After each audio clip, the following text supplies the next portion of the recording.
How to return products on Swiggy Instamart. Now, there's actually two specific ways in doing this method. The first method is just to access the completed order that you've done on Swiggy, and from there you should be able to see a help icon which is located at the top right. You just have simply to access it and then choose on refund return.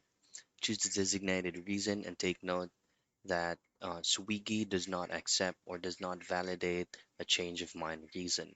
So it's going to be 100% not be validated. Now, the other thing that you can do is to send a direct email.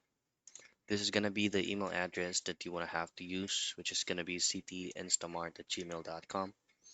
Use up any available email addresses that you use, or even use the current email address that you log in into your Swiggy account.